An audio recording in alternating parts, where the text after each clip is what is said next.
Hello friend, সবাই আজ কেমন আছো বলো? তো সবাই নিশ্চয়ই ভালো আছো খুব, আর আমিও খুব ভালোই আছি।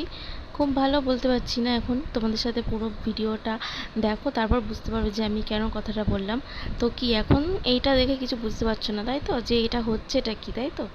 তো চলো তোমাদেরকে একটু খুলেই বলা যাক যে কী হচ্ছে। হ্যালো এভরিওয়ান, তো welcome back to my channel. তো আমি এখন বাপের বাড়িতে আছি, তো তোমরা দেখেই বুঝতে পারছো। আমি এসেছি কালকে রাতে। তো আমি রাতটা থেকে একটু ব্যস্ত ছিলাম বলে আর ব্লগটা স্টার্ট করিনি। আজকে প্রায় এখন বেলা 11টা বাজে, এখন থেকে আমি ব্লগটা স্টার্ট করছি। আর এখন 11টা বাজে। তো আমাদের এখনও সকালে খাওয়া হয়নি। কালকে রাত্রের বেলা ভাত তরকারি অনেকটাই আছে, তো সেগুলো সকালবেলা আমরা খেয়ে নেব। আর দুপুরে রান্না এখনও বসাইনি। আর এখন আমি একটু কাজ করছিলাম, কারণ আর বাপের বাড়িতে কেন এসেছি সেটা তোমাদেরকে বলি। আমার মায়ের একটু শরীর খারাপ, মায়ের হাত ভেঙে গেছে, অ্যাক্সিডেন্ট হয়েছিল। তো আজকে প্রায় 2 সপ্তাহ হয়ে গেছে। তো আমি আগে একদিন এসেছিলাম, তখন থাকিনি, চলে গেছিলাম। তো এখন ভাবছি 2 দিন থাকবো, তাই জন্য আমি কালকে এসেছি। আর সকালবেলা কাজ হয়ে গেছে মোটামুটি। এখন আমার জামা কাপড় একটু ধুয়েছি, কিছুটা কেচেছি জামা কাপড়, এখন এগুলো একটু মেলে দেবো, দিয়ে তারপর নিচে যাব, দেখি একটু খেয়ে দিয়ে তারপরে রান্না বসাবো দুপুরের। আর মা নিচে বসে আছে, টিভি দেখছে। তো এখন আমি কিছুটা জামা কাপড় ভিজিয়েছিলাম, সেগুলো কাঁচা হয়ে গেছে, এগুলো একটু ছাদে দিয়ে আসি, তারপর তোমাদের সাথে কথা বলছি। দেখো, এই যে এই জামা কাপড়গুলো আমি কেচেছি, এখন আমি ছাদে নিয়ে যাব। তো চলো ছাদে যাওয়া যাক।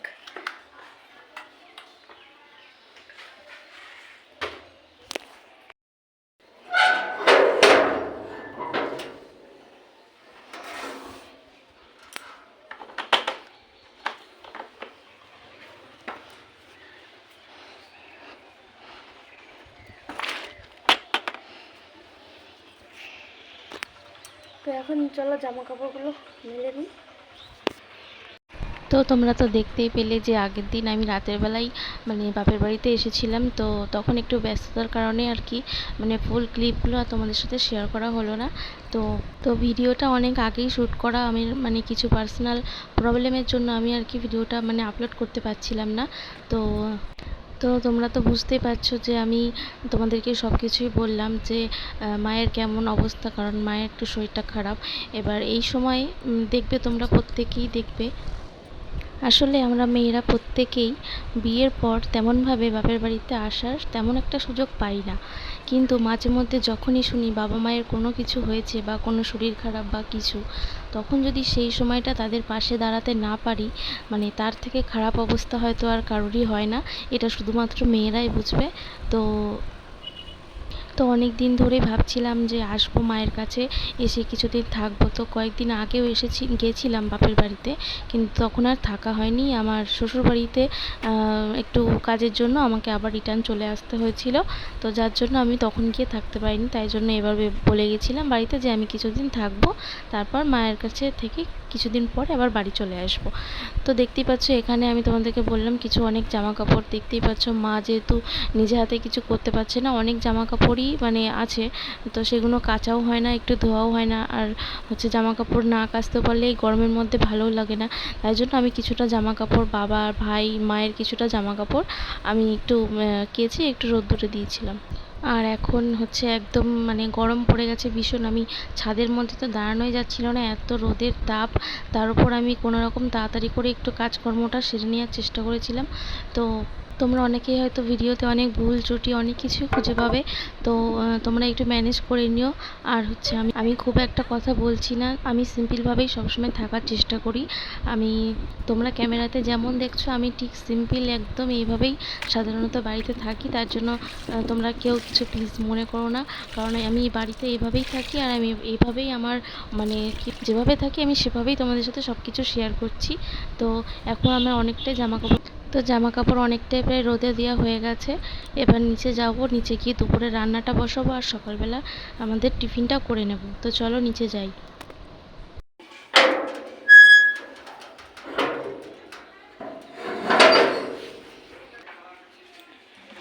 এখন হয়ে গেছে, চলো নিচে যাই।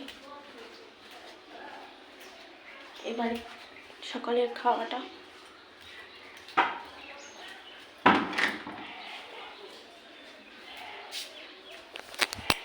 তো আমাদের সকালের খাওয়া হয়ে গেছে। এখন দেখতে পাচ্ছ আমি রান্নাটাও চাপিয়ে দিয়েছি। আর দিদাও ছিল আমাদের বাড়িতে, মানে দিদাও আগের দিনই এসেছি, মানে আমরা সবাই একসাথে এসেছিলাম। আমি এসেছিলাম, মাসি, দিদা, মানে সবাই এসেছিলো একই দিনে, সবাই এসেছিলো, কিন্তু কেউ আর থাকেনি, আমিই ছিলাম। আর দিদা আজকেই চলে যাবে। তো যার জন্য দেখো দিদা যখন ছিল ওই যে জামা কাপড় কিছুটা দিদাও কিছুটা কেচেছিল, সেগুলো আবার একটু দিদা কাজ করে দিচ্ছিলো হাফ, আর আমি এদিকে রান্নাটা করছিলাম। আর মাকে বলেছিলাম তুমি একটু আমার ক্যামেরাম্যান হও, আর কি করবে বসে বসে। তো মা অনেক কথা বলছিল আর আমার ক্যামেরাটা করে দিচ্ছিল। আর দেখো কি মানে আমার কীভাবে হাসাচ্ছিল, বলছিল জিজ্ঞেস কি ভাবছো তো এবার কেমন রান্নাঘর। আসলে দেখবে যাদের গ্রামের দিকে বাড়ি তাদের প্রত্যেকেরই এরকম একটু খোলামেলাই রান্নাঘর থাকে। তো আমাদের রান্নাঘরটা তেমন, আর এই গরমের জন্য মা রান্নাটা বাইরেই সেরে ফেলে। তো এখন ভাবছো এ বাবা আমরা আবার কোথায় বেরোচ্ছি, তো আমরা কোথায় যাচ্ছি তোমাদেরকে বলছি। তো দেখতে পাচ্ছ এখানে মা আছে, এখানে হচ্ছে আমার একটা বোন আর আমার ঠাম্মা। তো আমরা এখন সবাই যাচ্ছি আমার বোনের শ্বশুরবাড়িতে, কারণ বোনের শ্বশুরবাড়িতে হরিনাম সংকীর্তন আছে আজকে থেকে। তো ওরা যেতে বলেছিল, আর আমাদের যাওয়ার কথা ছিল বিকাল বিকাল, আর এখন প্রায় 8টা মতো বেজে গেছে, এখন আমরা যাচ্ছি। এদিকে দেখো বাবা আছে, বাবাকে ডাকছিলাম তাই জন্য বাবা বুঝতে পারেনি। আরটা বাবা, ঠাম্মা, আর আমি, মা, আর হচ্ছে কাকার আর আমার বোন, আমরা 3-4 জন মিলে এখন চলে যাব ওদের বাড়িতে। তো চলো ওদের বাড়িতে গিয়ে দেখা হচ্ছে।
Hare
তো এই যে আমরা দেখো চলে এসেছি, আর কাজের বাড়ি তো সবাই এত ব্যস্ত যে একসাথে কাউকেই পেলাম না।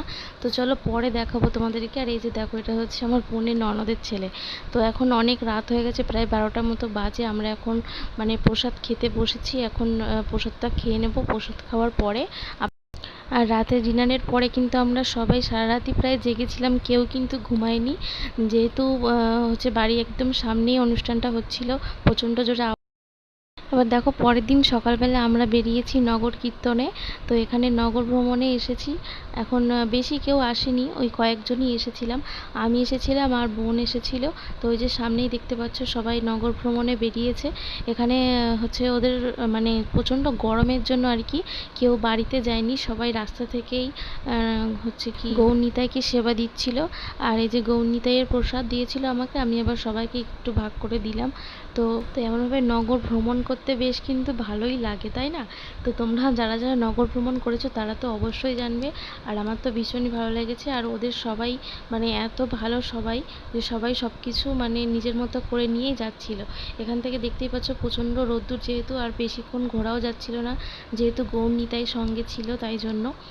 তো এখন গৌরনিতাইয়ের রাধা তো নগর ভ্রমণ হয়ে গেলে আমরা এখন যাব সোজা মন্দিরে। কারণ এখানে যে বারোয়ারি মন্দিরগুলো আছে, সেই বারোয়ারি মন্দির থেকে গৌরনিতাইকে ঘুরিয়ে নিয়ে একদম মানে বাড়িতে যাওয়া হবে আর কি। যেহেতু রোদ্দুরের মধ্যে মানে ওরা বেশি ঘুরতে পারছে না তার জন্য। আর গৌরনিতাই তো ছোট, তার জন্য গৌরনিতাইকে বেশি কষ্ট ওরা দেবে না। তাই জন্য সবাই মিলে ঠিক করলো যে বেশি কোথাও যাবে না, ওই হচ্ছে বারোয়ারি অনুষ্ঠান যেখানে হয় যে মন্দিরগুলো, সেই মন্দিরগুলো পরিক্রমা করেই আমরা বাড়িতে রিটার্ন হয়ে যাব। তো দেখো, এখানে আমরা যাচ্ছি সেই বারোয়ারি মন্দিরগুলোতে। তো এখানে এই বারোয়ারি মন্দিরের নামটা ঠিক আমি জানি না, কারণ ওদের পাড়ার, কারণ ওখানে তো আমি খুব একটা কিছু চিনি না। আর বোন আসতে পারেনি কারণ ও গৌরনিতাইকে মানে কোলে নিতে হয় অনেক সময়। যারা নতুন বিয়ে হয় যাদের, এই নিয়মটা কাদের কাদের আছে তোমরা অবশ্যই কমেন্ট করে জানিও। সেই জন্য ও আসতে পারেনি, ও বাড়িতে রেডি হচ্ছে গৌরনিতাইকে নিয়ে। দেখো, আমরা বাড়ি এসে স্নান করে রেডি হতেই এদিকে দেখি কিন্তু ভোগের গান শুরু হয়ে গেছে। তো এখন প্রায় কটা বাজে, প্রায় 2টো, 2:30, 3টে বাজে। তো এখন কিন্তু ভোগের গান শুরু হয়ে গেছে। তো চলো ভোগের গানগুলো তোমাদের সাথে শেয়ার করি। তো তোমরাও শুনতে থাকো ভোগের গান।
তো ভোগের গান শেষ হওয়ার পরই কিন্তু গৌরনিতাইয়ের প্রসাদ এবং মহাভোগ কিন্তু আমাদেরকে দেওয়া হয় প্রসাদ হিসেবে।